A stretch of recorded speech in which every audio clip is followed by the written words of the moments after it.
Começa agora o BTCast. Teologia é nosso esporte.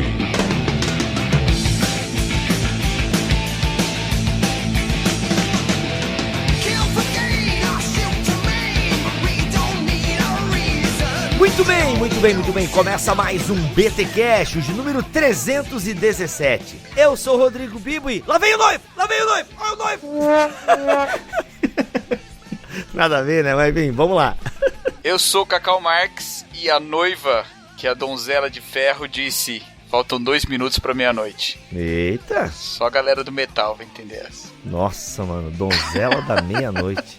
Não, donzela de metal? Donzela de ferro. Donzela de ferro, Iron Maiden? O Iron Maiden tem uma música que chama 2 Minutes to Midnight. Olha aí. Uma volta gigante, brother. Se o Milho tivesse aqui, ele teria dito: sensacional. Sensacional. Como é que o Milho fala assim, ó, nossa, Cacau.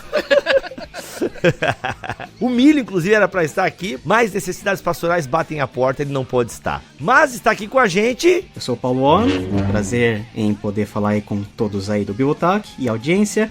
E eu faço parte aí agora dessa roda, não necessariamente de 5 virgens, mas de crentes que tentam estar preparados para a vinda do noivo. Olha aí, estamos aqui com Paulo Sabre de Luz, minha gente, esse cara que está na internet produzindo conteúdo exegético de qualidade. Quem assiste o canal do Victor Fontana, que inclusive era para estar também nessa gravação, mas a internet lá na casa dele caiu, aí o Starbucks também não ajudou. Ele falou assim, o Victor falou, se vocês gostam do meu canal, vocês têm que ir no canal do Paulo, lá tem exegese de verdade. Aliás, a do Victor também é de verdade, mas eu digo que o Paulo vai nas entranhas do texto mesmo. Paulo, muito bem-vindo aqui no BTcast. Prazer enorme estar com vocês aí. Olha só, e gente, vamos falar hoje, como você já viu no título, sobre a parábola das 10 virgens. Afinal, para lermos essa parábola, precisamos ter uma linha escatológica bem definida? Ou a parábola por si só tem uma mensagem que podemos aplicar para a nossa vida hoje? Qual a essência da parábola? Qual a mensagem central dessa parábola? Isso e muito mais neste episódio que marca a volta da série Parábolas. Mas antes, os recados paroquiais.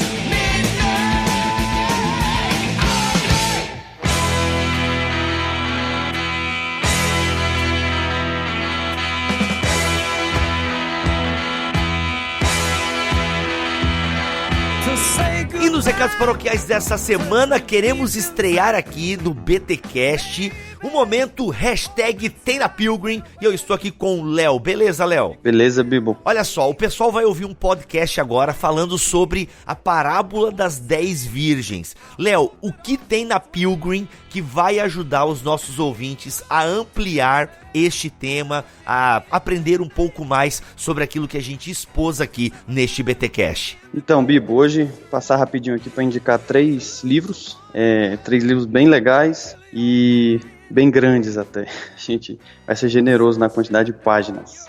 Primeiro livro que eu queria indicar, que tem na Pilgrim, que vai contribuir com o estudo do pessoal nesse tema, é o comentário expositivo do pastor R.C. Sproul sobre o livro e o Evangelho de Mateus. Então, acho que alguns devem conhecer, é publicado pela editora Cultura Cristã. É um comentário bem caro, então acho que ele custa cerca de uns R$200 na editora, mas ele está disponível para os nossos assinantes premium, como e-book, e lá são sermões, né, pregados pelo pastor Sproul, que vai ter comentários sobre praticamente todas as parábolas de Jesus lá. Então essa é a primeira indicação. Uma segunda é o clássico, com a série de comentários do Matthew Henry. Famoso, o pessoal conhece. Essa série de comentários também está na Pilgrim. São muitas e muitas páginas. Em português? Olha aí, cara. Caramba, mano. É bem legal. Tem os comentários de todos os evangelhos, né? Então o pessoal vai encontrar ali as opiniões e os estudos do pastor Matthew Henry sobre as parábolas de Jesus. Ô, gente, pra quem não entendeu o que o Léo falou, é o Matthew Henry aí que a gente fala errado mesmo, tá? Eu também não sei se eu tô falando certo ou não. Não, o teu também é bonito, né? Mas é o Matthew Henry que o pessoal fala aí, beleza? Muito bom, cara. Eu não sabia que tinha tudo isso aí lá. Como tá entrando muita coisa no aplicativo, o pessoal não consegue ver tudo que tem lá na home, né? Então você tem que ir lá na abinha explorar e tem que pesquisar. Tem muita coisa legal escondida lá. E para terminar, tem uma terceira indicação, essa mais pro pessoal dispensacionalista, que é o livro Compreendendo Todas as Parábolas de Jesus, do Klein Snodgrass. É um pequeno comentário de cerca de 1.200 páginas, publicado pela editora CPAD, também vai custar lá seus R$200 quase, que está disponível no app. Então, fica a indicação aí de 3 livros bem robustos, né? Comentários de pastores de traduções bem diferentes, que vão auxiliar o pessoal no estudo tanto dos evangelhos quanto das parábolas de Jesus, e que tem na Pilgrim. Então, todos lá disponíveis para os assinantes Premium, só você assinar. E você terá isso lá na Pilgrim e muito mais. Só dá uma pesquisada que você vai achar coisa boa lá. E olha só, gente, nós temos uma parceria com a Pilgrim. Olha, presta atenção, olha essa parceria do Bibotalk com a Pilgrim. Você pode experimentar gratuito por 14 dias, e se resolver ficar, porque, mano, você vai ficar porque é bom demais, você vai pagar o primeiro mês apenas R$1,99. Segura essa, R$1,99 no primeiro mês, mas se quiser pode experimentar os 14 dias grátis. Galera, para você ter esse desconto e essa experiência, você deve assinar a The Pilgrim pelo link que está aqui na postagem deste BTcast, beleza? Entra em bibotalk.com, procura este BTcast sobre a parábola das 10 virgens, que já vai estar aqui bem na cara do episódio, ok? Ou vai em uma das nossas redes sociais e aí você deve pegar o nosso link, ok? Lembrando que o podcast aqui da Casa do Contexto também tem o link dele lá, tá bom? O Paulo também tem uma parceria com a The Pilgrim, mas nós estamos falando aqui dessa parceria do BTcast com a The Pilgrim, e o link está aqui na descrição deste BTcast. Muito bom. A gente falou aqui dos e-books, mas tem audiolivro, tem muita coisa boa, e outra hora o Léo volta para contar aí as novidades da The Pilgrim neste app fantástico disponível para iOS e Android. Obrigado, Léo, pelo seu momento aqui, #tem na Pilgrim. Eu que agradeço, Bibo. Um abraço aí, Deus abençoe. Vamos ouvir o episódio e já sabe, terminou de ouvir o episódio, você tem essas opções aí para conferir e ampliar a discussão.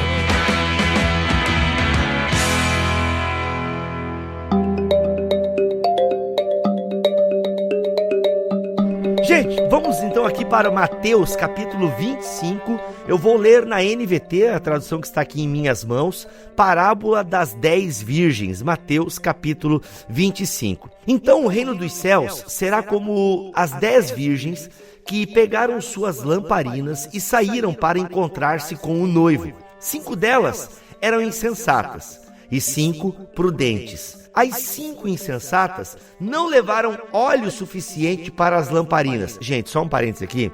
Como frequentei por 14 anos o movimento pentecostal, geralmente nos cultos de reteté a questão do óleo é muito forte, né? E cara, eu olho aqui, não tinham óleo suficiente, eu consigo ouvir a voz do pregador berrando, entendeu? Tem óleo nessa lamparina aí, irmão! Cara, é nítido essa expressão, tá? Gente, não é uma crítica, tá? É uma memória agora, o meu inconsciente trouxe exatamente isso. Tem azeite, tem óleo aí nessa lamparina. Caraca, mano, azeite na botija. Tem azeite aí, irmão? Não, vamos lá, vamos continuar aqui a leitura. Agora dá até uma saudade de um culto reteté, meu irmão. Ô, glória. As 5 insensatas não levaram óleo suficiente para as lamparinas, mas as outras 5 tiveram um bom senso de levar óleo de reserva. Como o noivo demorou a chegar, todas ficaram sonolentas e adormeceram. À meia-noite, foram acordadas pelo grito: vejam, o noivo está chegando, saiam para recebê-lo. Todas as virgens se levantaram e prepararam suas lamparinas. Então as 5 insensatas pediram às outras: por favor, dê-nos um pouco de óleo, pois nossas lamparinas estão se apagando. As outras, porém, responderam: não temos o suficiente para todas, vão e comprem óleo para vocês. Quando estavam fora comprando óleo, o noivo chegou. Então as 5 estavam preparadas, entraram com ele no banquete de casamento e a porta foi trancada. Mais tarde, quando as outras 5 voltaram, ficaram do lado de fora chamando: Senhor, Senhor, abre-nos a porta. Mas ele respondeu: a verdade é que não as conheço, portanto vigiem, pois não sabem o dia nem a hora da volta. Olha aí, Mateus 25, do 1 ao 13. Paulo, eu tenho tantas perguntas para te fazer. Eu penso que a primeira que as pessoas acho que vem na cabeça é se essa parábola, né, essa história que Jesus conta, o quanto dela é pautada na realidade, né? Tipo assim, realmente eram 10 noivas, um noivo, ele casou com 10 mulheres. Geralmente as pessoas querem entender esses pormenores. A gente vai chegar lá em algum momento, eu imagino, mas antes eu queria pedir para ti ou para o Cacau, para nos ambientarmos, né, no contexto maior e menor aqui, principalmente o menor, né? Por que Jesus, o que faz Jesus contar essa parábola à sua audiência? Legal. Essa parábola, ela tá no capítulo 25, numa sequência que já começa, na verdade, no capítulo 23, quando Jesus vai ambientando os seus discípulos com respeito ao que vai acontecer após a morte dele, né? Todos os processos que envolvem a sua morte, crucificação, ressurreição, e para além disso, englobando até a questão do escatom, da escatologia, o que os judeus chamavam de o dia do Senhor. Então essa parábola, ela está dentro de uma sequência de parábolas que começa, na verdade, em Mateus capítulo 24, do versículo 42 a 44, nós temos a primeira parábola, que é a história do pai e do ladrão, falando da questão da imprevisibilidade da vinda do Senhor Jesus. Aí nós temos a parábola do servo fiel e do servo mau, aí na sequência do versículo 45 até o versículo 51, falando das responsabilidades dos servos, né, ao aguardar as contas do seu senhor. E por fim nós temos aí a parábola das 10 virgens, que é uma parábola que só Mateus registra no capítulo 25, do versículo 1 a 13, que de alguma maneira mescla os temas abordados na primeira parábola e na segunda. Então a parábola, ela fala sobre a necessidade de se preparar, de nós nos prepararmos diante dessa vinda, que é uma vinda que em termos temporais é imprevisível. Abra para nós. Em verdade vos digo, não me conheceis. Aliás, a questão escatológica está bem presente, né? Mateus é chamado ali dessa parte escatológica, né? O sermão escatológico de Jesus, não é? Mateus 24 ou 23, não lembro. Que a gente até já fez um podcast sobre isso, se não me falha a memória. Claro que foi numa pegada mais amilenista, porque a gente estava aqui com o Leandro Lima. Aí até a pergunta que eu te faço, Paulo, é se a nossa posição escatológica interfere demais, né, ou tem uma interferência significativa para a leitura da parábola das 10 virgens. Ok, a sua pergunta é muito interessante, Bibo, porque a própria forma como o texto começa, então o reino dos céus será como as 10 virgens, é uma forma diferente da forma que Jesus utilizou nos outros textos de Mateus. Por exemplo, Mateus 13, 24, 18, 23, Jesus sempre usa o verbo no presente. O reino de Deus é semelhante, ou o reino de Deus é comparável a tal situação. Esse verbo no futuro joga a nossa imaginação e joga o nosso olhar realmente para a questão do que vai acontecer nos dias finais, e isso encaixa muito bem até no próprio contexto desse discurso escatológico que Jesus está falando. E respondendo à sua segunda pergunta, para mim não faz nenhuma diferença qual a linha escatológica que nós seguimos, se nós somos pré-milenistas, pós-milenistas ou até amilenistas, porque o texto ele lida com uma situação do cotidiano que nós já vamos falar de uma forma muito simples, e o evento da chegada também, da vinda do noivo, é também lidado de uma forma muito simplória, né? Muito normal. Então, o que une todas as tradições escatológicas é o simples fato que o nosso Senhor Jesus Cristo um dia voltará em glória. E eu acho que se nós colocarmos o peso nessa declaração que une todas as tradições, nós estaremos aí em um terreno bem seguro para tratarmos e abordarmos sobre os temas dessa parábola. Legal. Ô Paulo, eu tava vendo aqui na NVT, ela faz uma menção a Lucas 12, que realmente é uma história diferente aqui, mas tem o mesmo mote, né? A epígrafe é: estejam preparados para a vinda do Senhor. E aqui de Lucas ele fala dos servos preparados com as suas lâmpadas, né? Isso. É diferente, afinal aqui Mateus Jesus utiliza a ideia das virgens, mas aqui fala dos servos, né? E que estiverem prontos para aguardar o retorno do noivo. Até, eu tô lendo errado aqui, peraí. Ah, não. Inclusive aqui fala, esperem o seu senhor voltar do banquete de casamento, né? Meio que Lucas traz o pano de um background parecido e tal. Mas, Paulo, antes da gente entrar nos pormenores, eu gosto também sempre de explicar, ainda que eu tenho noção de que não é a coisa central na parábola, mas eu gosto que algumas pessoas têm essas dúvidas, tipo, a gente entendeu por que Jesus utiliza esse exemplo, assim. Ele tá citando aqui, literalmente, como é que eram as festas de casamento da época, sabe? Essas questões mais... Sim. Que a gente tenta localizar às vezes, né?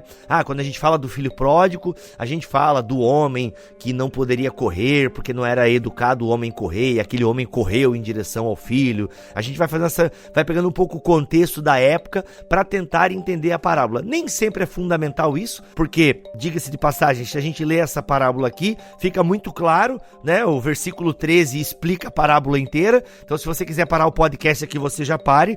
Portanto, vigiem, pois não sabem o dia nem a hora da volta. Pronto, obrigado, queridos.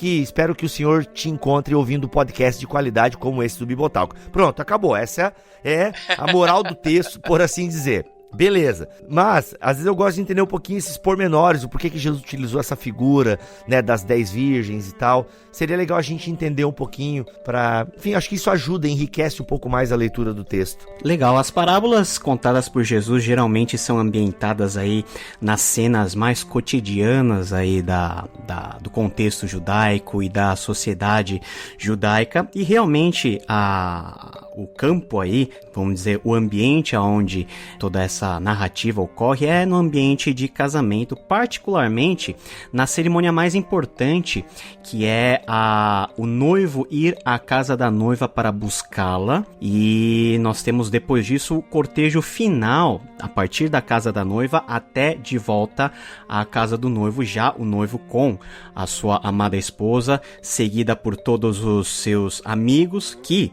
o Novo Testamento vai chamar claramente de amigos do noivo, e também dessas tais virgens. Sabe, Bibo, quando eu era criança eu achava mesmo que esse noivo era uma pessoa aí bem afortunada, porque teve a oportunidade de casar com 10 virgens, mas olha, na verdade é uma mulher só, né? E essa mulher não é nem mencionada. Essas virgens são as damas de acompanhamento, né? As damas de honra, olha aí. Isso, as damas de honra, o que nós poderíamos chamar de madrinhas hoje. Então elas têm um papel muito importante de acompanhar e fazer volume dentro do cortejo do casamento, particularmente entre a casa do noivo, a casa da noiva e a casa do noivo, que é o destino final onde ocorre a consumação do casamento. Então, as virgens nós podemos entender nesse sentido. Há uma dúvida, né, e até algumas pessoas discutem, se a palavra virgem se refere efetivamente à virgem no sentido sexual, porque a palavra partenos pode ser também traduzida como donzela ou como moça, tá? Mas isso daí eu acho que é o problema menos grave do texto, porque afinal o texto não tem como intenção falar sobre ética sexual. Ainda que essa palavra geralmente é associada mais a pessoas, a moças mais novas, que subentende-se virgindade, né? Sim, sim. Especificamente no Novo Testamento, essa é a interpretação predominante. Abra para nós. Em verdade vos digo, não me conheceis. Bom, outra questão aí interessante do texto é que nós temos a presença do noivo. Nós não temos a presença da noiva, mas nós temos a presença do noivo. E é proposital porque Jesus, ele se coloca nessa figura central dentro do casamento. E por que isso? Porque desde o final, né, da época interbíblica, passando por todo o Novo Testamento, e essa tradição vai se seguir pelo período rabínico, o Messias de Israel vai ser associado com a figura do marido de Israel, daquela pessoa que cuida de Israel, e Israel entendida como noiva. Por exemplo, aí nós temos em Isaías 62, versículo 4, na segunda metade, diz lá na NVT, seu novo nome será cidade do prazer de Deus e esposa de Deus, depois o Senhor tem prazer em você e a tomará como esposa. Então todo esse imaginário do Messias que vem redimir o seu povo no fim dos tempos é associado de uma forma bastante próxima à realidade dos ouvintes com a própria realidade do casamento e do cortejo do casamento, da questão da proximidade do casamento e de todo o processo que decorre dessa festa. Mas aí, nesse entendimento de que essas mulheres são a parte do cortejo e essa relação do Messias com o noivo, né? Essa noiva não mencionada aí, tem algum motivo pela qual ela não é mencionada na parábola? Ou por que não se fala da noiva em si? Por que essas donzelas aí estão como parte do cortejo? O que elas representam em relação ao casamento e essa visão messiânica do noivo e tal? Eu creio que a imagem da virgem, né, ou das virgens, sempre foi muito forte, não somente dentro da tradição judaica, mas também dentro do contexto mais amplo dos gregos e dos romanos. A própria tradição rabínica, que é posterior à Bíblia, vai relatar algumas tradições orais que ligam, né, ou que relacionam virgens a os judeus piedosos, aqueles que estudam a Torá e que por isso vão ser recompensados por Yahvé no dia derradeiro. Até nesse sentido, o óleo que as virgens carregam, e isso é um registro da própria tradição rabínica, é relacionado com as boas obras que essas virgens teriam. Então parece que Jesus ele se apega a um ponto aí presente já de maneira incipiente dentro da tradição judaica para enfatizar o fato não propriamente do casamento em si, né, da união matrimonial, mas de como, né, os seus discípulos ou os seus seguidores deveriam se preparar para esse ato matrimonial que não teria data, né? Jesus não marca a data do seu casamento ou o noivo não especifica. E o texto só fala ainda, para piorar a situação, que o noivo demora, e essa demora não é quantificada em termos assim temporais. Então, como que você tem que se preparar? Bom, eu tenho que me preparar até para uma eventual demora desse noivo, e é aí que está justamente o foco dessa parábola que Jesus conta. Eu até acho interessante que as prudentes e as imprudentes, todas elas dormem, né? Tanto uma quanto outra, o grupo, né? Ambas se cansam, né? Digamos, ambas ficam, não dá mais para esperar, vamos dormir. Todas elas deitam e dormem, né? O problema é que 5 dormiram preparadas, né? Outras 5 não. E é interessante, Bibo, que diferente de outras partes, Jesus não parece repreender as virgens que dormem. Jesus repreende os discípulos que dormem lá no jardim de Getsêmani, por exemplo, mas aqui parece que o dormir fez parte do processo de espera. Então, novamente, o foco central do texto não está no grande contexto, né? Na união nupcial ou em outras coisas. Está mais no como você se prepara para esse casamento com o noivo. Abra para nós! Em verdade vos digo, não me conheceis. Juan, você já falou aqui um pouquinho do óleo, mas alguns atribuem, como eu falei, né, por ser da vertente pentecostal. E, gente, eu vou explicar mais uma vez, porque como tem ouvinte novo, às vezes não conhece a gente direito. Quando eu falo isso, gente, eu não falo para depreciar o movimento pentecostal, tá? Primeiro que eu fui por 14 anos no movimento pentecostal, hoje em dia sou um carismático, tá? Então eu não falo para tirar palha, não é nada disso, é porque são as minhas memórias, é aquilo que vem realmente à minha memória. Então eu não tô tirando palha nem depreciando, ok? Para você que é novo aqui e talvez não entenda direito algumas coisas. Então assim, no movimento pentecostal, como eu falei, era muito comum, né, essa parábola ser utilizada e tal para nos levar à vigilância. Muitas vezes até a parábola era utilizada como uma teologia do cagaço, né, esteja pronto e tal, e você tem que ter o óleo, e esse óleo é o Espírito Santo.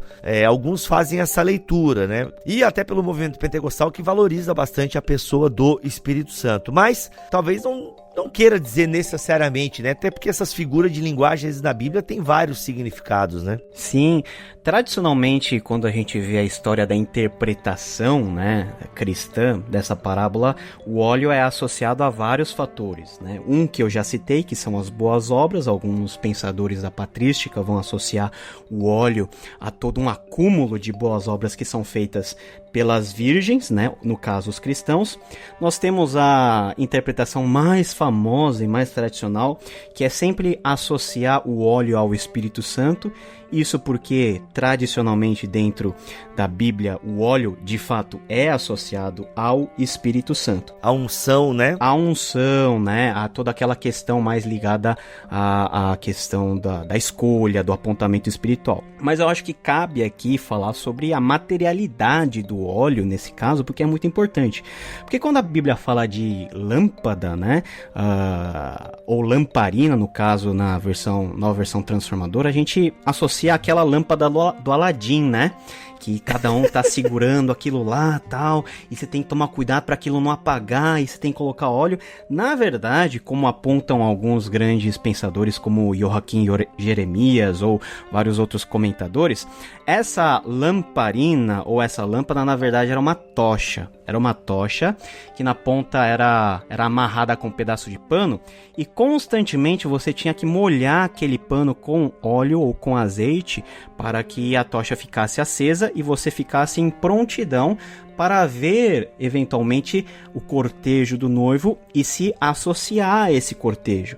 Então, o óleo é importante dentro da narrativa porque ela simboliza de maneira bem visual essa disposição ao preparo. Tanto é que a maior dificuldade aqui em relacionar o óleo ao Espírito Santo é que as 5 prudentes e as 5 tolas, ambas tinham óleo. Umas, as prudentes, elas tinham óleo estocado.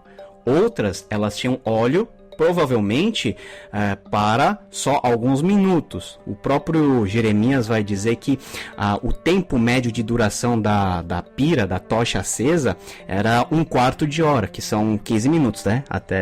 Eu sou meio ruim de conta. 15 minutos. Então, para você alimentar de 15 em 15 em 15, você teria que ter um estoque de óleo razoável. E é justamente o que as nécias não tinham e que aponta para o prato. Nossa, nécias, cara, as nécias. É, a velha ara. É, a velha ara, mano. Que ara? A Ark também, acho que é nécia, mano. Eu acho que a Ark também. É, as nécias. Isso aí eu lembrei agora das pregações, mano, as nécias. Pois é, todas elas tinham óleo, né? Umas tinham maior quantidade, outras em menor. Então, como que você vai mensurar? A questão é a quantidade do espírito, vamos dizer assim, que cada um tinha, se uma era relativamente cheia do Espírito Santo, outra era mais vazia do Espírito Santo. Como que você vai equacionar esse ponto quando você relaciona o óleo ao Espírito Santo? Então, as parábolas, elas são histórias que trazem uma moral. E não necessariamente você precisa colocar um sentido para cada elemento que aparece na parábola, porque aí a gente cai no período da alegorização, e a alegorização sempre é algo perigoso. Agostinho, inclusive, fez umas alegorias assustadoras, né? Esse é famoso, hein? Né? Acho que é do Bom Samaritano, né? Isso. Nossa, acho que até tem naquele livro da Vida Nova, Entendes o que Lês, ele cita esse caso de Agostinho, né? É uma leitura bem complicada, né? Bem complicada mesmo. É porque a gente vai se perdendo nesses detalhes, né? Que às vezes nem sempre o texto quer explicar esses detalhes, porque ele tem uma mensagem, um objetivo maior do que explicar detalhes e tal. Abra para nós. Em verdade vos digo, não me conheceis. Bem, eu acho que nós já analisamos os principais elementos da parábola, né? Mais alguma observação que vocês fariam em relação a essa questão de análise de elementos e tal? Algum termo que mereça um destaque aqui? Tem uma questão nessa parábola que você até mencionou lá no início, Bibo, que é a situação tanto quanto inusitada, né? Das virgens aí quererem procurar um lugar pra comprar, mas é meia-noite, o que vai estar aberto meia-noite, né? Esse meia-noite é interessante. Isso, eu ia perguntar do meia-noite. Por que meia-noite, né, cara? Naquela época já existia festa de Halloween, o pessoal tinha medo da meia-noite, como Por é que causa é? da chamada da meia-noite, né? Olha aí, será? É o contrário, né? O nome é que tiraram daí, né? Se não for isso, pelo menos o pessoal tinha noção de quando terminava um dia e começava o outro. Então, a meia-noite, tradicionalmente na linguagem bíblica, ela indica para um símbolo da culminação do tempo, de algum tipo de tempo, de uma marcação temporal. Então, interpretando isso dentro do contexto escatológico, é o símbolo da chegada do tempo final, da chegada do tempo escatológico. É interessante que, se a gente voltar lá para o relato de Atos 2, ao cumprir-se o dia de Pentecostes, abre o capítulo 2, não é verdade? E é provavelmente um horário próximo a esse horário de meia-noite. Então, você coloca, né, a partir dessa linguagem cronológica, a ideia de que se cumpre uma etapa e se abre outra. Então, por isso, na meia-noite é um breu, todo mundo dormindo, sociedade antiga, ninguém fica até 11, meia-noite papeando na rua, todo mundo dormindo, ninguém está disposto a vender nada, todas as lojas estão fechadas e as virgens, que são tolas, ficam literalmente na mão.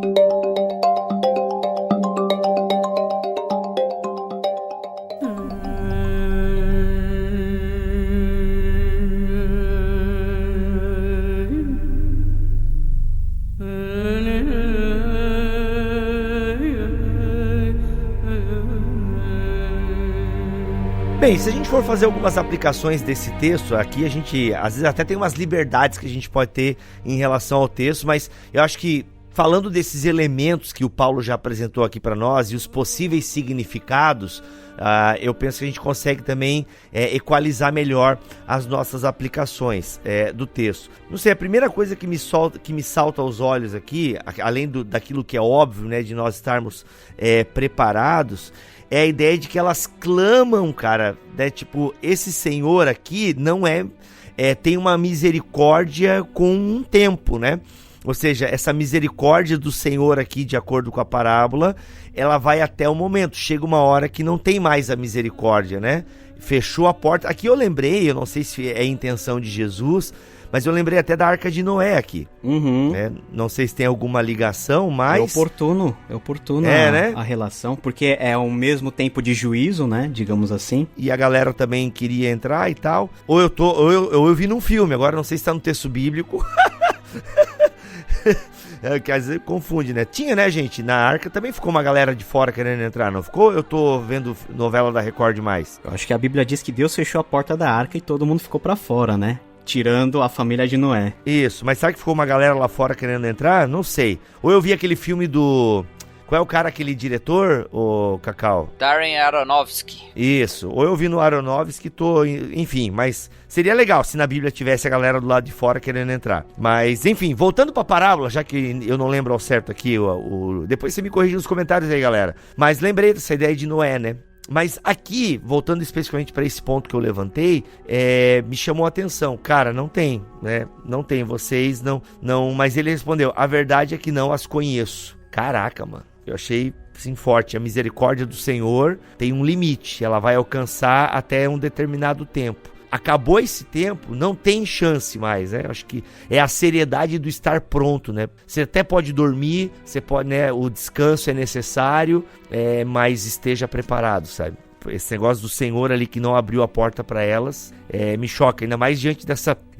acho que foi isso que me chamou mais a atenção, por conta, né, de se a gente enfatiza tanto o amor de Deus, o amor de Deus, o amor de Deus, o amor de Deus, né, aquilo que eu tenho chamado de teologia good vibe e tal, e que de repente essa parábola vem e diz, não, a porta fechou, eu não conheço vocês. Sei o que vocês pensam disso. Não, eu acho que essa interpretação a respeito do dia do Senhor e da rejeição de um grupo, ele entra em conflito comigo não tanto com essa questão assim de Deus de fato em algum momento estabelecer esse juízo, né? Porque ele é bem afirmado em vários lugares da Bíblia e não tem muita crise a respeito disso em qualquer que seja o ponto do Novo Testamento que você pegue. Pelo menos não me lembro de algo que dificulte tanto a gente entender que haverá condenação, coisa do tipo. Mas dificulta nessa dependência dessa condição prévia das virgens, né? Para um pensamento evangélico protestante, assim, né? Até no pensamento monergista mais, né? Complicado você atribuir a uma condição desenvolvida, uma condição de preparo daqueles que aguardam, vincular isso à salvação, ou à condenação, rejeição, no caso aí, né? Então, eu acho que a dificuldade da interpretação dessa parábola tá nisso. Inclusive, se nós a colocarmos ao lado de uma leitura de outros pontos do Novo Testamento, né? De uma leitura paulina, por exemplo, da salvação, né? Como é que fica essa questão toda, assim, né? Quem é salvo? Quem recebe essa graça de Deus, ou quem guarda a lâmpada, né? Ou quem persevera, entendeu? Quando talvez nem seja sobre isso que a parábola esteja falando especificamente nesse momento, né? Abra para nós. Em verdade vos digo, não me conheceis.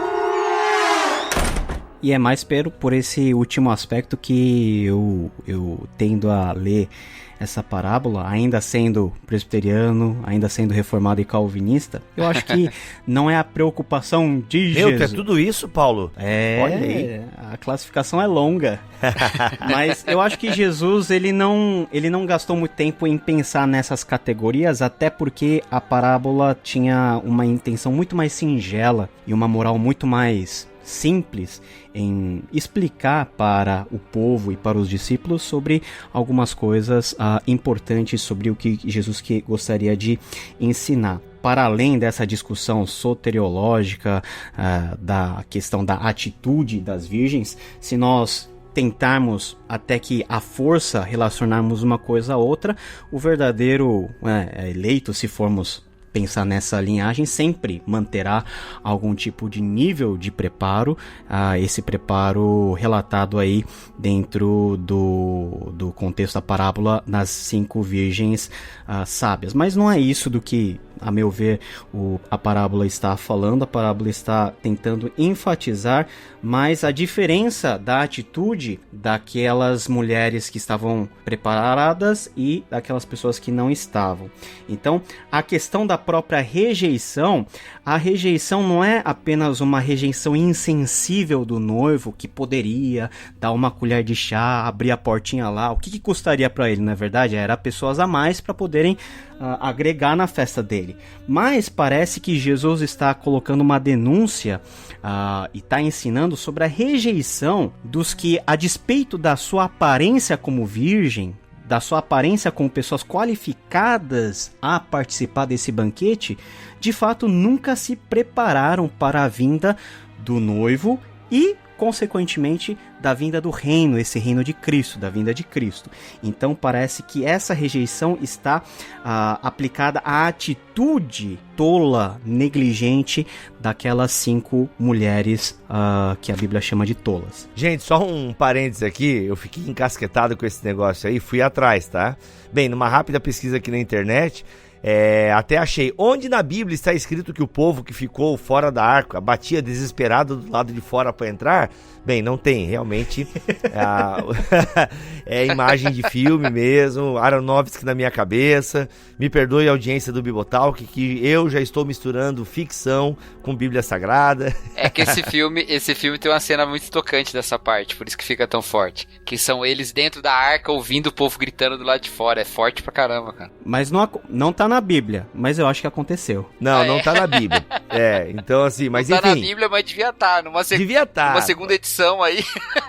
Segunda edição, Moisés, vê se, né, na próxima versão do mundo, tu coloca aí essa parte que vai ficar massa. Abra para nós. Em verdade vos digo, não me conheceis.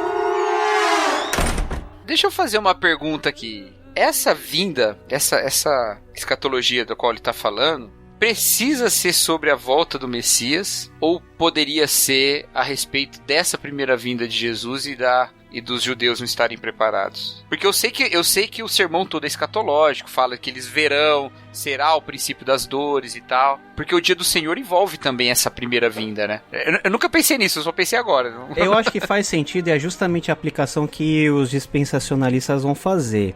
Se você for pegar a letra do texto, eu acho que até há margem para que essa discussão aconteça, mas aí a gente tem alguns problemas.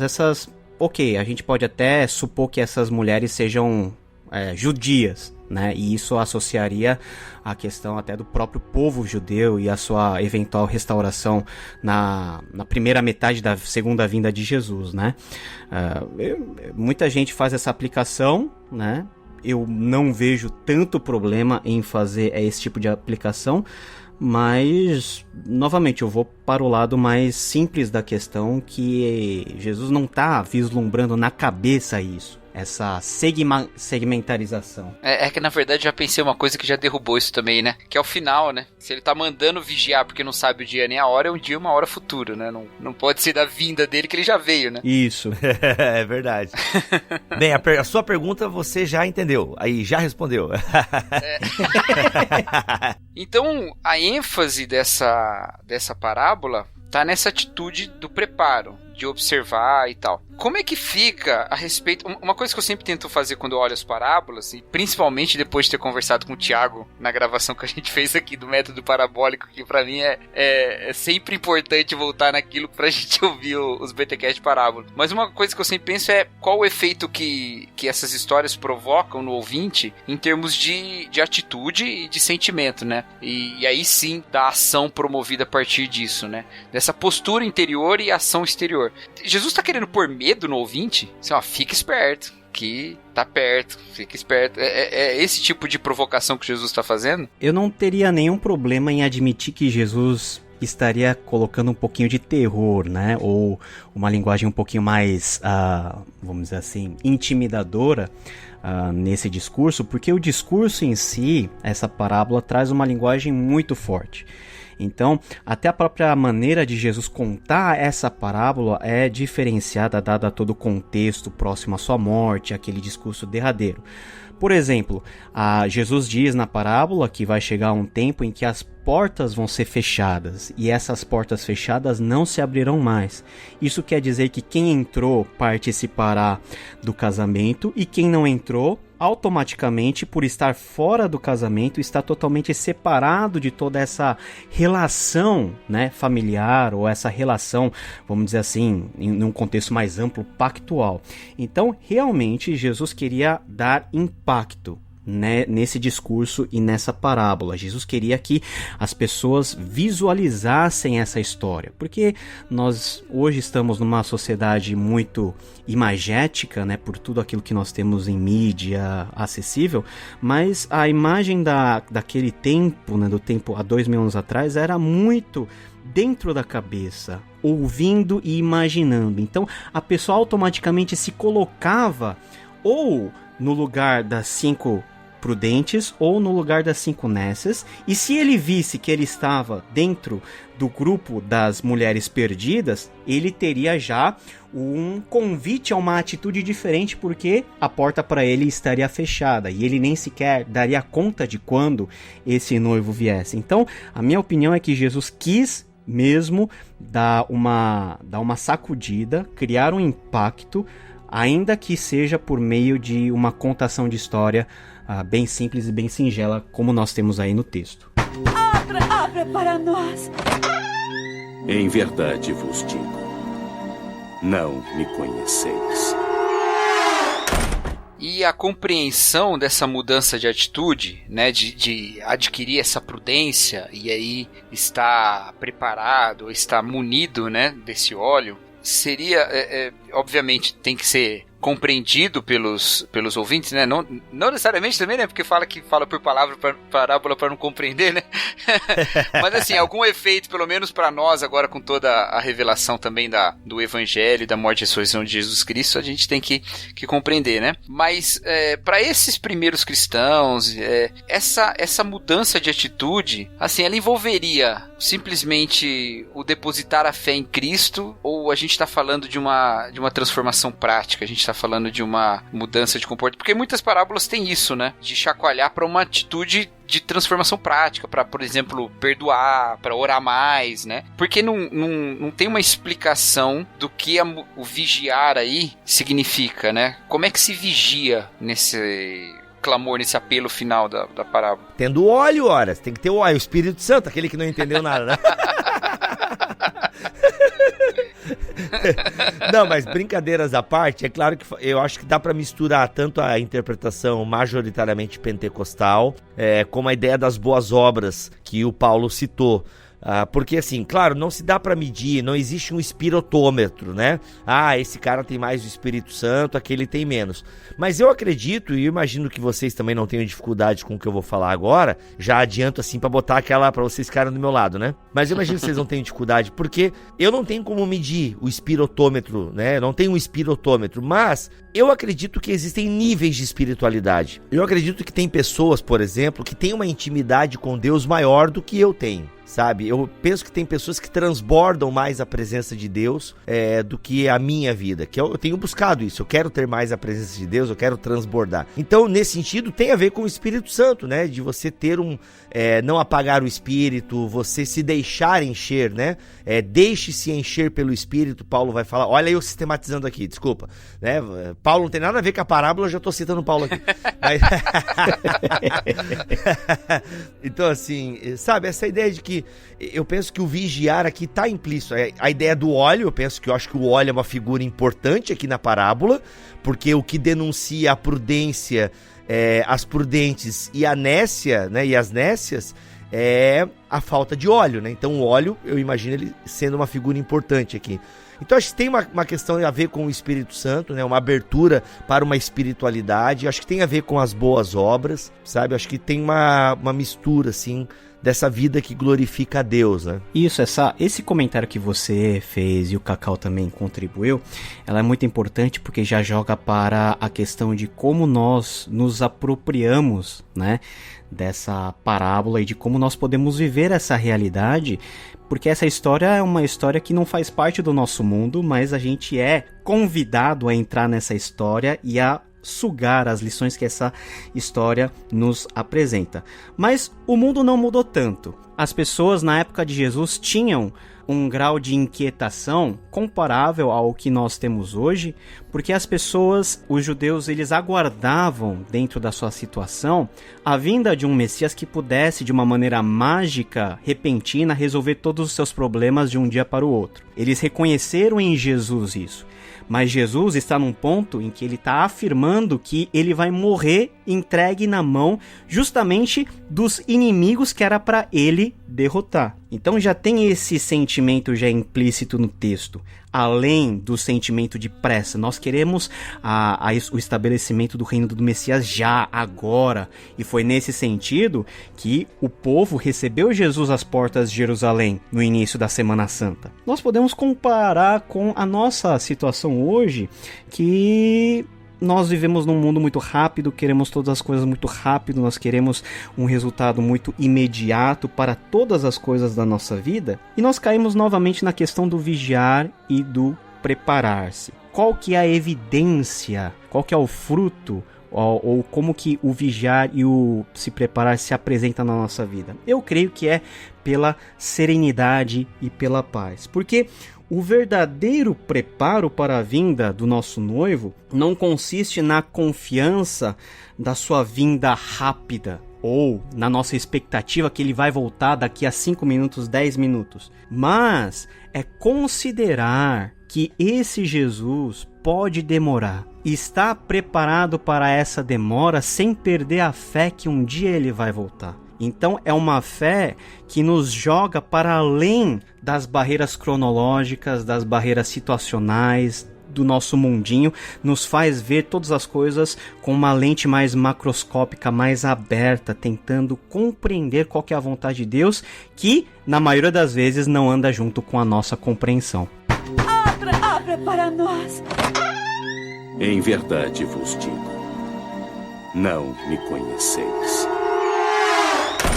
Rapaz, você colocou uma abordagem que geralmente é a contrária do que a gente vê na aplicação dessa parábola, né? Porque a gente pega esse sermão de Jesus e coloca assim, olha, tá vindo, hein? Tá chegando, hein? Foi a minha abertura. Se prepara, vigia, vai. E quando, na verdade, também tem esse outro aspecto, né? De ter a paciência e se preparar no sentido de não esmorecer, né? Nessa espera. Acho que tem uma ênfase na escatologia bíblica, né? Do Novo Testamento, que é essa de que, ao afirmar a brevidade do tempo, a gente é estimulado a trabalhar mais e não menos, né? Que é contraintuitivo também. As pessoas, em geral, quando você pergunta pra ela, se o mundo fosse acabar amanhã, o que você ia fazer? Ninguém vai falar, vou trabalhar, né? Todo mundo vai falar, vou, né? Tem um mês pro mundo acabar. Pô, vou trancar a faculdade, vou sair do emprego, vou ficar... E a Bíblia fala justamente o contrário. Toda vez que ela fala sobre o tempo tá acabando, ela tá falando, trabalhe mais. Mas há aqui nessa parábola realmente uma questão, olha, mas não seja ansioso, né? Prepare-se para estar o tempo todo alerta, mesmo que pareça que demore, né? Mesmo que venha depois, porque depois você vai querer compensar isso, né? Quando você estiver esmorecido, né? E um aspecto que a gente não vê muito aplicado nessa parábola, pelo menos eu não me lembro de pregações que vão por esse lado. Mas é exatamente o que essa parábola fala, né? O óleo das nécias acabou antes, né? Elas não ficaram ali, viram, o noivo chegou e falou, não, deve ser depois. Não, a questão foi antes. É que é o seguinte, essas nécias é as pessoas que ficaram na grande tribulação. Aí... Ai, ali foi arrebatamento, né? Isso, brincadeira, gente. Elas vão tentar comprar, só que elas só vão poder comprar se tiver o sinal da besta, entendeu? Aí como elas... Aí sim, aí ficou massa a interpretação. Mas isso é uma coisa, né, que fica de lição pra gente também, né? Essa estabilidade, né, da fé. E aí acho que toca no que você falou, Bibo. A gente precisa de uma espiritualidade mesmo que saiba colocar fé no lugar das nossas ansiedades e também colocar fé no lugar dos nossos desesperos até, né? Olha, vou abrir um pouquinho meu coração aqui. Mais frequentemente do que eu deveria nos últimos tempos, eu tenho me sentido bem abatido por diversas notícias sobre o mundo todo, né? E várias vezes eu me pego pensando, né? Puxa, no fim, né? Esperando, querendo o fim que eu digo é a volta de Cristo, né? Não o fim da minha vida, né? Não é um sentimento autodestrutivo, um sentimento mesmo assim, aguardando a parúzia mesmo, sabe? Mas no final, não é por um aspecto positivo, não é para um mover maior da vida de Cristo em mim mesmo, de cumprir mais a vontade de Deus porque o tempo tá próximo. Na verdade é porque às vezes eu me pego com o sentimento de que eu não aguento mais, sabe? E essa instabilidade, que é fruto de uma ansiedade, que é fruto também de um desânimo a respeito de tantas coisas que a gente coloca a nossa esperança em alguns momentos da vida e depois percebe que elas não são suficientes para sustentá-la, elas devem ser acalmadas, elas devem ser sossegadas na voz de Cristo mesmo. E isso a gente precisa de uma espiritualidade verdadeira. A gente precisa... faz parte dessa preparação, eu acho, dos que aguardam o reino. Também essa meditação no evangelho, né? Para nos fortalecermos nas promessas e nas esperanças de Deus, né? Então, eu vim esperando um podcast e tô saindo daqui, ó. Eu sou ouvinte de primeira mão. Olha aí. Muito bom, muito bom. Esperar nessa... Como o Paulo bem falou, esperar nessa época imediatista se torna um grande desafio, né? O Salmo 46:10 que diz: aquietai-vos e sabei que eu sou Deus. Cara, que difícil. Isso aí. E a gente tem que anotar aí no rodapé da nossa Bíblia o versículo 5 dessa parábola. E como o noivo demorou a chegar. Olha Ele pode só. demorar. O rápido ou o imediato, a gente vê na perspectiva da mente de Deus. Nós que estamos aqui no mundo, em uma escala temporal totalmente diferente, é o sentimento que todo mundo tem. Não é o sentimento que Jesus vai voltar amanhã. É o sentimento que Jesus vai demorar muito pra chegar. A música do encerramento tá pronta, né? Mas ainda que demore, O mesmo que pareça. Não conhece essa música? Conheço, mas eu tava ouvindo você cantar, tava legal. Continua. O Mac não tá aqui pra botar a música agora pra eu ouvir, entendeu? O ouvinte já tá ouvindo, eu não, eu tô aqui só ouvindo tu rir, mas eu não lembro. Quem canta isso, Arautos do Rei, o que é? Cara, sabe o que eu não sei, acho que é. Um dia eu prometi voltar e junto... Alguma coisa assim. Que maravilha, hein? Ó, Mac, levanta a música aí, porque o Cacau cantando, ó, te falar, hein? Ah, vai, ficou bom, ficou bom.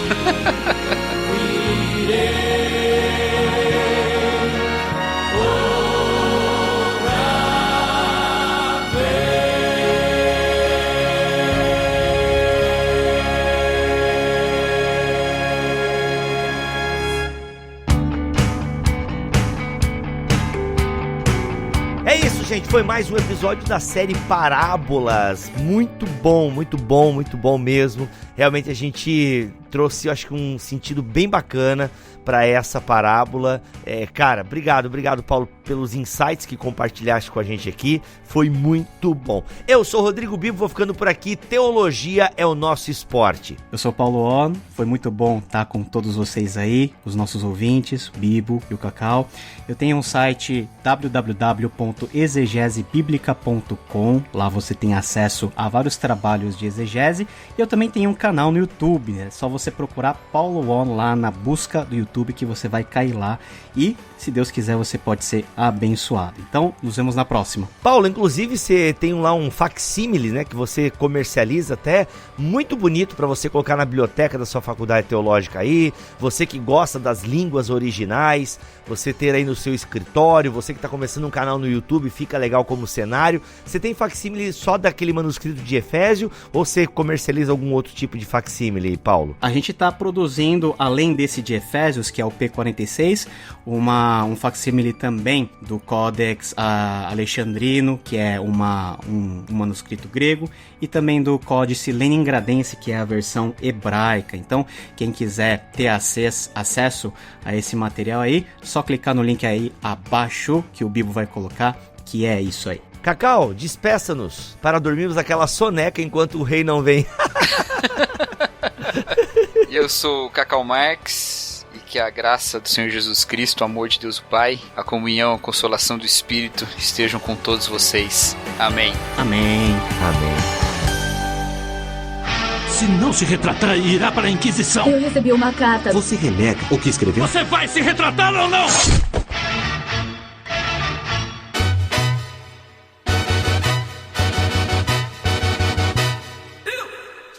Fala, crente! Começa mais um Concílios e Guilhotinas aqui no BTcast. Olha aí que episódio poderoso foi esse. Você aí que tá escutando, que escutou esse episódio aí com o nosso queridíssimo Paulo On, Cacau Marques e Rodrigo Bibo de Aquino. Você também é um virgão? Um virgão de Deus? Que tá esperando aí com azeite pra lamparina? Olha aí. Gente, vamos parar de besteira aqui. E seguinte, já vamos começar com guilhotinada.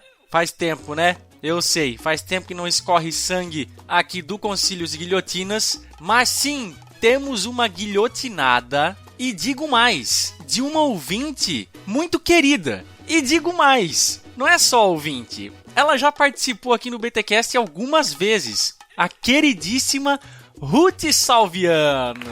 Uma salva de palmas para a nossa querida Ruth, sempre muito disposta aqui, às vezes que a gente convidou ela para participar dos BTcasts. Uma simpatia de pessoa, tive a oportunidade de ver ela no BT Day, 2 vezes já, se não me engano, os BT Days desse ano e do ano passado. Ruth, beijão, tá? E olha só, a Ruth vai soltar a corda guilhotina na cabeça de quem? Do Lucas Gesta. Isso mesmo. Olha só, ela diz aqui no e-mail: achei fantástico o conhecimento sobre a história do professor Lucas Gesta. E aqui a gente está se referindo ao último episódio que foi sobre a reforma da Inglaterra. Contudo, olha lá. Contudo, estranhei a frase aos 27 minutos e 5 segundos afirmando o seguinte, abre aspas, né? O Lucas teria dito isso. No iniciozinho do século XVI, a quantidade de luteranos na Inglaterra pregando o evangelho é gigante. Fecha aspas. em minha opinião, no iniciozinho do século XVI, nem Lutero era luterano, pois ainda não haviam luteranos. Pois é o seguinte, a gente vai passar, sim, a guilhotina na cabeça do Lucas, ou melhor, no pescoço do Lucas, porque, por mais que tenha sido um ato falho dele, né, fazer um anacronismo aí e ter errado aí as palavras, talvez ele quisesse ter se referido a outra questão, mas a gente aqui não quer saber da intenção do cara que falou a besteira, né? A gente quer mesmo é cortar a cabeça dos outros. Então, Ruth não, vou deixar isso pra Ruth, né? Carrasco, solta a corda. Olha aí, senhor Lucas Gesta. Da próxima vez, tome cuidado com as suas palavras, porque no menor tropeço você pode perder a sua cabeça, tá bom? Mas olha só, fica tranquilo que no final dos tempos o Senhor Jesus vai voltar, vai te ressuscitar, vai colocar a tua cabeça no lugar e vai estar tudo certo. Olha só, próximo e-mail aqui é do Guilherme Dauri Pires de Camargo. A paz do Senhor Jesus Cristo, um bom dia, ou boa tarde, boa noite. Primeiramente, louvo a Deus pela vida de todos os envolvidos no Bibotalk, pois tem me edificado grandemente. Principalmente os episódios a respeito de Jonathan Edwards, afeições religiosas e cristianismo puro e simples do C.S. Lewis. Ontem eu acabei de ler o livro Discipulado do Dietrich Bonhoeffer, e foi um livro que mexeu demais comigo e me fez olhar mais para dentro e ver ainda mais minha pequenez. Um livro de tamanha profundeza poderia ser tema de um episódio, pois apesar de ter sido escrito em 1937, é muito atual e necessária para nós como igreja e para o corpo de Cristo. Um grande abraço. Cara, Guilherme, realmente é um livraço, e sim, daria um baita de um episódio. Olha aí, fica anotado aqui, não prometo para quando poderíamos gravar um episódio com esse tema, mas tá aqui na nossa listinha, tá? É uma dica valiosíssima pra gente aí, valeu por ter mencionado o livro, tá bom? E quem sabe no futuro próximo a gente aparece aí com um episódio sobre esse tema pra alegria de você e dos demais ouvintes também. Beleza, Guilherme? E o nosso último e-mail de hoje é do Giovanni Melo. Olá, pessoal do BTcast, graça e paz. Comecei a acompanhar o BTcast no ano passado, em 2018, e me vi obrigado a maratonar vários programas. Vocês estão fazendo um trabalho maravilhoso de edificação. Deus tem abençoado a sua igreja através de vocês e abençoado a minha vida também, e muito obrigado por isso. Eu gostaria de sugerir algumas pautas, mais biográficas talvez. A primeira aqui que ele cita é do Keith Green, que é o cantor e compositor. Ele acabou morrendo num acidente de avião, se eu não me engano. Ele tem letras fantásticas, né? De fato, cara, um BTcast sobre o Keith Green seria interessante. Sobre o John Stott, também sobre o Francis Schaeffer e sobre o Eugene Peterson. E por fim, aproveito aqui o ensejo também para dizer que o Fora do Éden faz muita falta. Olha aí, Rogerinho, olha aí. Giovanni, belas indicações de temas aí para BTcast. Não fizemos, todos eles aí poderiam figurar na série Gigantes, não é? Cara, muito legal, também anotadíssimo aqui. Em algum momento nós falaríamos sobre John Stott, Francis Schaeffer, né, na série Gigantes. Mas o Keith Green e o Eugene Peterson, cara, legal. O Keith Green mesmo é muito interessante, até eu fiquei aí com gostinho de querer ver um BTcast sobre ele. Então tá anotado, obrigado pelas suas indicações. Gente, sensacional o e-mail de vocês. E você sabe que se quiser escrever pra gente, assim como esses lindos e lindas que participaram aqui hoje, é muito fácil. É só mandar um e-mail para podcast@bibotalk.com. E lembrando também que nós temos o nosso efeito BTcast. Não sabe o que eu tô falando? Olha só o que o querido Marcos Vinícius mandou pra gente. Efeito BTcast.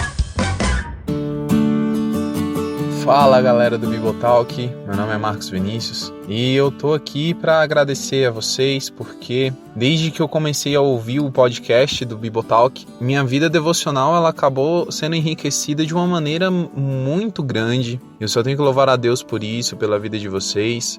Cheguei até a começar a fazer um seminário de teologia, da forma como vocês debatem os assuntos, como vocês explanam cada um dos temas. É uma maneira, acredito, muito satisfatória de poder ouvir, e também a maneira como que que vocês conduzem tudo isso é de uma maturidade gigante, porque dentro do Bibotalk nós temos aí luteranos, nós temos batistas, nós temos pentecostais, e cada um respeitando um ao outro, cara, e isso mostra que nós não devemos ter nenhum tipo de superioridade, né, até porque nós devemos considerar os outros melhores que nós mesmos, como a própria Bíblia Sagrada já diz. Mas eu tenho que agradecer muito a Deus pela vida de vocês, pelo ministério de vocês, e que o Senhor possa continuar abençoando grandemente este ministério, porque com certeza tem abençoado inúmeras vidas, assim como foi com a minha também. Fiquem na graça de Deus e que Deus vos abençoe.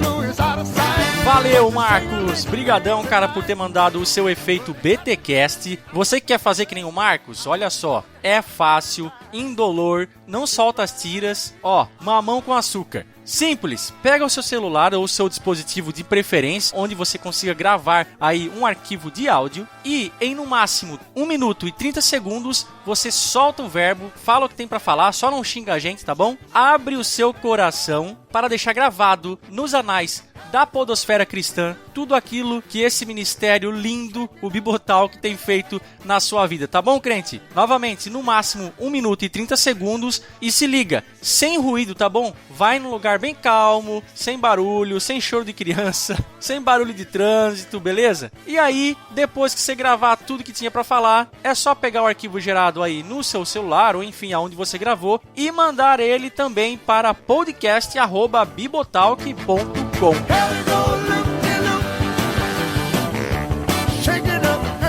Também estamos nas redes sociais, eu sempre lembro aqui, galera, estamos lá no Twitter, Facebook, Instagram, Telegram. Aqui a gente tem um lugar especial só para mantenedores. O pessoal aí recebe episódio adiantado. Esse, por exemplo, que você está escutando, a galera dos mantenedores lá no Telegram já recebeu na quinta-feira passada, tá? Em relação à data de publicação desse episódio. Então saiu na terça-feira. Na quinta-feira anterior, os mantenedores já estavam com esse episódio em mãos. Também tem sorteio de livros pra galera lá. Então você que se interessou e quer ajudar esse ministério financeiramente, torne-se um mantenedor, crente. É muito legal, o povo troca muitas ideias lá no Telegram. E as demais redes sociais, você siga a gente lá. O link para todas elas está aqui na postagem desse BTcast. E por último, acesse o nosso canal no YouTube, www.youtube.com/bibotalkvlog. Vai lá, muito vídeo, muita informação, muito conteúdo também que o Bibo tem postado aí praticamente semanalmente nesse canal tão lindo de Deus, tá bom? Acessa lá, compartilha o conteúdo, dá joinha, dá like, se inscreve para receber as atualizações. E é isso, o que eu tinha para falar, eu falei, crente, se Deus quiser e assim permitir, a gente volta no próximo episódio. Valeu, um beijo, um abraço.